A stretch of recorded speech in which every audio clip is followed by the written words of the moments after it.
এবাদতের মাস এই রমজান মাস। আমরা বেশি বেশি এবাদত করব, কিন্তু এবাদত যেন আমাদের এবাদতের মতো হয়।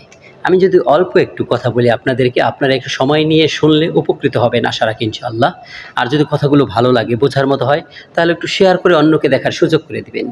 আমরা যখন নামাজ পড়তে যাই, মসজিদে গেলাম, আমরা আল্লাহ আকবার বলে শুরু করবো। আল্লাহু আকবার, কি বললাম? আল্লাহ সবচেয়ে বড়, আল্লাহ সর্বশক্তিমান।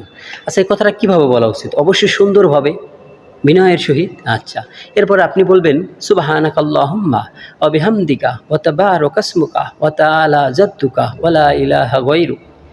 এভাবে পড়া উচিত, আরও সুন্দরভাবে পড়া উচিত, নাকি এভাবে পড়া উচিত সুবহানাকাল্লাহুম্মা ওয়া বিহামদিকা ওয়া তাবারাকা ইসমুকা ওয়া তাআলা জাদ্দুকা ওয়া লা ইলাহা গায়রুক?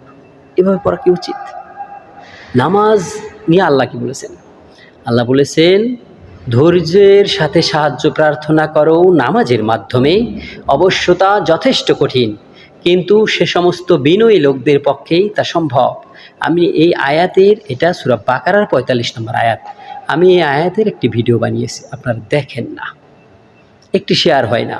বিষয় হলো, পবিত্র কোরআনের এই আয়াত, এই বাণী আপনারা বোঝেন না, এটার মর্ম আপনারা বোঝেন না যে এর ভিতরে কী লুকায়িত, যার কারণে আপনারা শুনে ধাক্কা মেরে চলে যান। আল্লাহ কি বলছেন? ধৈর্যের সাথে সাহায্য প্রার্থনা করতে বলছেন নামাজের মাধ্যমে, আবার বলছেন অবশ্য তা যথেষ্ট কঠিন।